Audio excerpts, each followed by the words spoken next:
Welcome to episode 370 of the Brainy Business, Understanding the Psychology of Why People Buy. Today's episode is all about normalcy bias. Ready? Let's get started. You are listening to the Brainy Business Podcast, where we dig into the psychology of why people buy and help you incorporate behavioral economics into your business, making it more brain-friendly. Now here's your host, Melina Palmer. Hello, everyone. My name is Melina Palmer, and I want to welcome you to the Brainy Business Podcast. Today's episode is digging in on normalcy bias. I will, of course, get into what the normalcy bias is and why it matters throughout the episode, which is refreshed from an episode that initially aired on March 26, 2020. Enough said, right? But the reason I'm refreshing this today is so exciting. It's because of my guest on this upcoming Friday's episode. Cass Sunstein is here to discuss his new book, Look Again, which he co-authored with Tali Sharot, whose research on optimism bias has been showcased on the show often as well. I am so excited about this episode. Cass is also a co-author of Nudge, so even if you don't recognize the name, you definitely know the work if you're here. He was so nice and fun to talk to. I can't wait for you to hear that one. So if you haven't already subscribed to the Brainy Business Podcast, now is a great time to do so. As you listen to this episode on normalcy bias today, consider all the things that were once novel and are now somewhat mundane, that have lost their color and sparkle. Why is that? Why do we crave normal, but not appreciate it when we have it? There is, of course, an interesting twist on this when you listen, since this episode first aired at the very, very beginning of the COVID-19 pandemic, before we knew anything about what was ahead of us. And it went on much longer than many of us expected. And I think it makes for a really interesting backdrop as you think about the things you currently love as they are, and how we all talked so much about the new normal and what that has meant over time. Really fascinating stuff and a fun way to re-listen to this episode and get ready for Friday's conversation with Cass. Don't forget that there are links for everything, including past episodes, books, and articles, all waiting for you in the show notes for this episode, which are found within the app you're listening to and at thebrainybusiness.com/370. All right, let's talk about normalcy bias. Normalcy bias is the tendency for the brain to believe that everything will be normal and to wait for things to be normal again in times of crisis or change. This impacts both sides of a change. First, that we don't want to believe that things will ever happen or be different. The mentality pre-crisis is that because something has not happened to us before, it will not really happen, that things will remain normal. This is why even though people know they should have an emergency kit or protect their identity by shredding every document or use different super complex passwords for every login, or that they feel comfortable speeding while driving because they don't normally get pulled over or into an accident, it's easier to assume things will stay the same and remain normal than to picture this change actually happening. This is what you expect, and so it's easy to plan for things to always be normal. That combines with availability bias, where the things we hear about and experience more often have more weight and feel more likely to be true than those which are less common, and also time discounting. It's easy to put things off and wait until tomorrow, especially when we don't think they'll actually happen or be a problem. Both of those past episodes, availability bias and time discounting, are linked for you in the show notes. Before something happens, even if there's a lot of data to show us that it will happen, we have a hard time actually preparing for it in the way that we should. And it doesn't need to be a big negative change like a pandemic or earthquake or fire in the server room. This happens for other small changes as well. Just because customers have always bought your product in a certain way, or employees have always worked together in that way, doesn't mean the change will not come around. This is the reason disruptors are able to come in and upset an entire industry in a way that the public looks at and says, How did any of those other businesses not think of this? It's because those in the industry are too close. There's normalcy bias telling them that things will always be this way or that they have plenty of time. And so they get comfortable and have a hard time taking the step back to look at how things could be different. A disruptor is able to see things those within the industry never could because they aren't subject to the same constraints of the brain. Netflix, Airbnb, Uber, Amazon, and so many more, all able to change entire industries by not being constrained by normalcy bias. Could the CEO of Blockbuster or anyone on their team have seen the opportunity and created the Netflix business model? In theory, yes. Once you know about normalcy bias, it is possible to break free of it when needed, but it takes effort. I attended a session at a conference once, probably almost 10 years ago now. That's scary. But I went to the Content Marketing World Conference, and the speaker was Jeff Charney, the CMO at Progressive, who's responsible for creating the character Flo into the mega icon she is, and before that, the Aflac duck. So, this guy knows messaging, and not for lack of a better term, just going with the flow of normalcy bias at a company, even a big, giant corporation that has a lot of how we've always done things. Even though I heard him speak 7 or 8 years ago, I still remember that presentation and him talking about how he has come up with such amazing ideas. He said he fires himself every 12 to 18 months and that everyone else should do the same. Think about when you start a new job. You come in and look at everything with fresh eyes. You want to make an impression and make sure you do a good job. You're taking the time to learn everything, how departments work together, the types of questions customers ask. You're asking questions and learning and wondering, why do we do it that way? After a little while, you get into a groove. Normalcy bias sets in and you get comfortable and expect things to stay the same within your role, department, company, industry, and the global marketplace. If you were to fire yourself every year to 18 months and come into your job as if you were just hired, you can reset some of that and not get complacent. Now that things truly have changed for us all with the coronavirus pandemic, we're having to take a critical look at our businesses. The way we've always done things, the norm, the way we set up our companies, may not truly be an option anymore. As an example, I built the Brainy Business around a lot of public speaking and in-person consulting. I had a whole lot on the calendar for 2020 that has basically evaporated overnight. Normalcy bias led me to expect that that type of business would always be wanted, in demand, and available to occur. And while it's still wanted due to social distancing and travel restrictions, it simply isn't an option right now. And so a shift is needed to diversify during this time in a way that still aligns with the vision and intent of my business.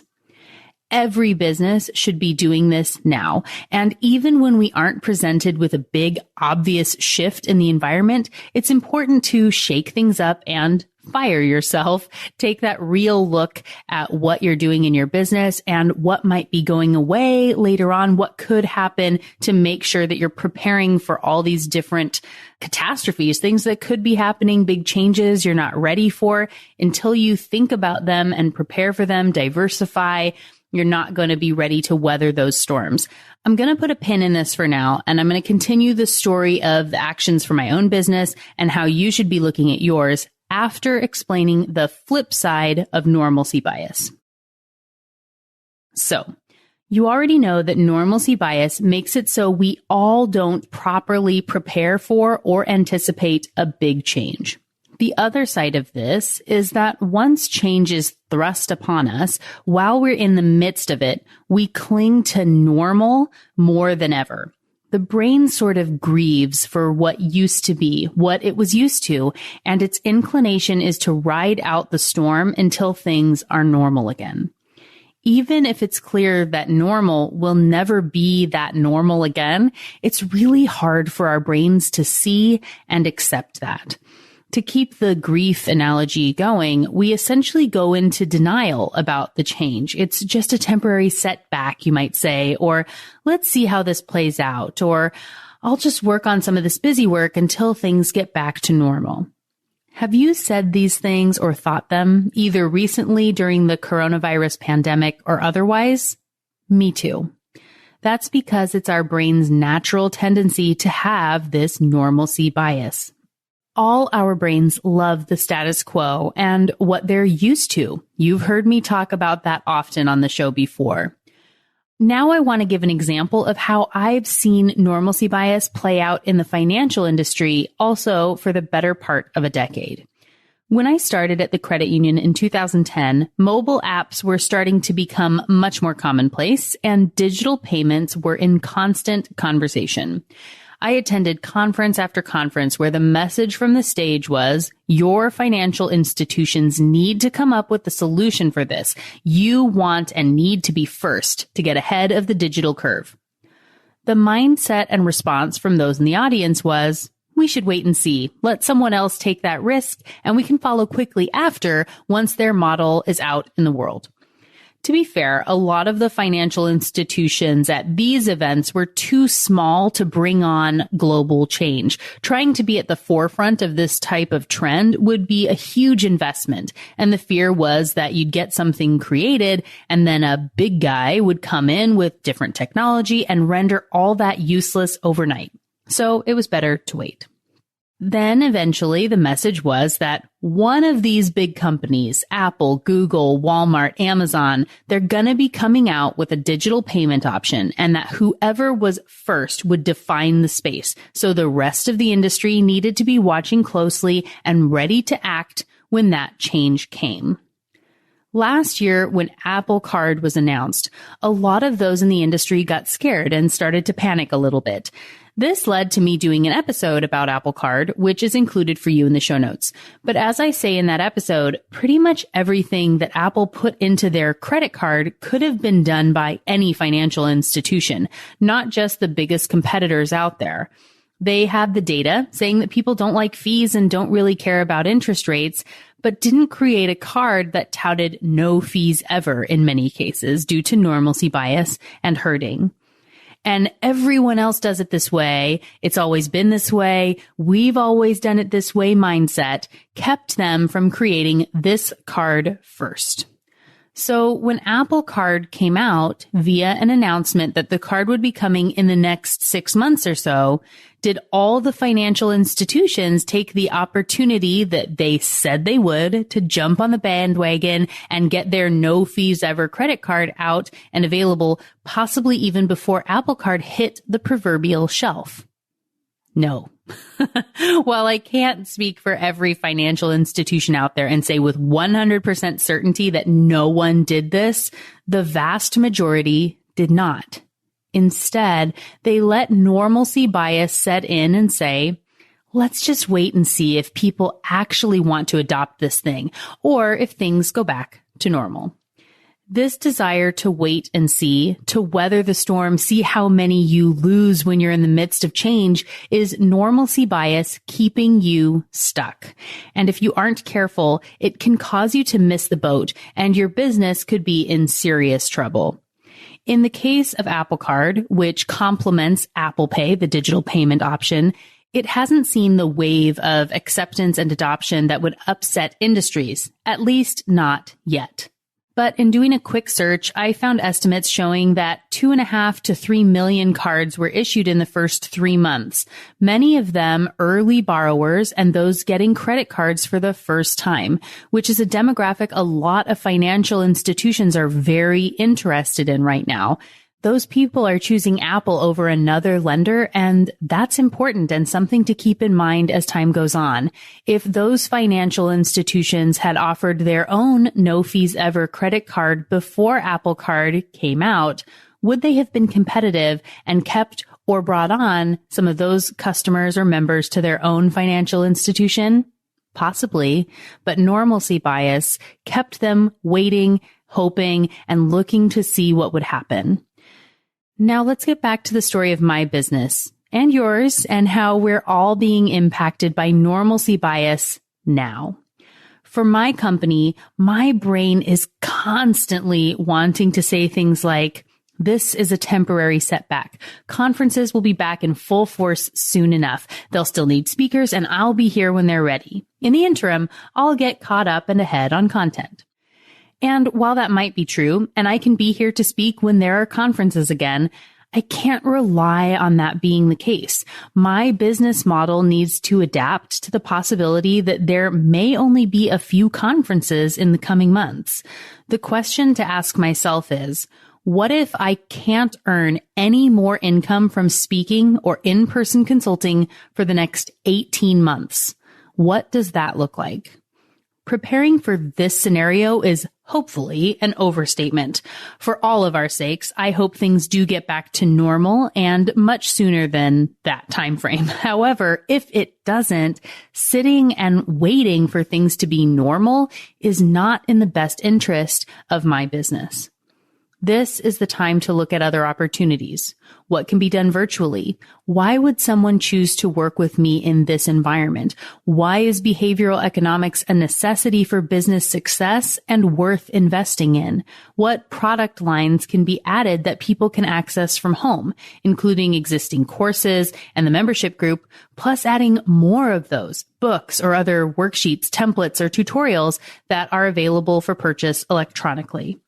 And the next step is just because these are easy for me to create, it doesn't mean that they're things people want to buy right now. So I also need to make sure that I'm investing time and energy into what's the best fit for the market. What do people want and need? And where does that coincide with my expertise?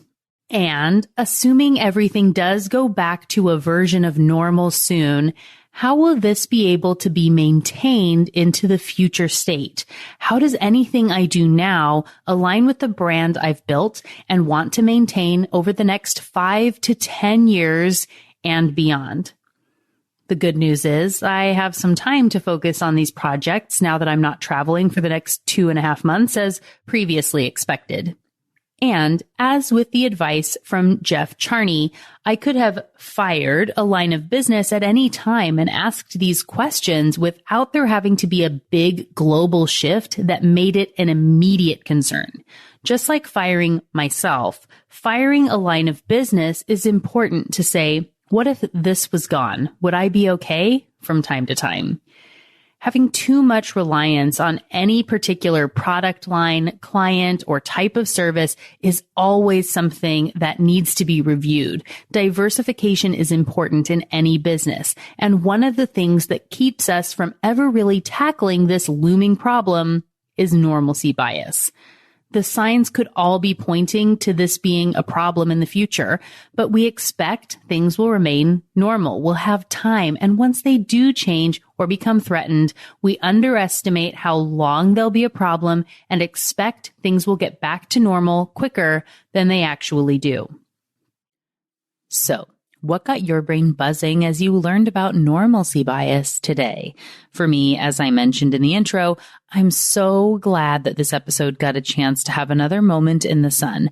Everything that came out in that early 2020 time period, especially late March and early April, got a bit lost in the shuffle. But at any time of our lives, normalcy bias is really important. Something I'm so excited to say you're going to be hearing much more about in this upcoming Friday's episode with Cass Sunstein, where he will be sharing about his new book, Look Again, The Power of Noticing What Was Always There. This book shares why we habituate and what could happen if we regain sensitivity to both the great and the terrible things in life. Yes, believe it or not, we want to do both. And you'll hear all about that on Friday. It's going to be so good. I can't wait to share it with you. In the meantime, check out the show notes for the episode with links to related past episodes like Optimism Bias, featuring the work of Cass's co-author, Tali Charette, and some episodes from the Nudge series, as well as my episode on Sludge, another great book from Cass. It's all waiting for you in the app you're listening to and at thebrainybusiness.com/370. And just like that, episode 370 on normalcy bias is done. Join me Friday for a brand new episode with Cass Sunstein to discuss his new book, Look Again. It's going to be a lot of fun. You don't want to miss it. Until then, thanks again for listening and learning with me. And remember to be thoughtful. Thank you for listening to the Brainy Business Podcast. Melina offers virtual strategy sessions, workshops, and other services to help businesses be more brain-friendly. For more free resources, visit thebrainybusiness.com.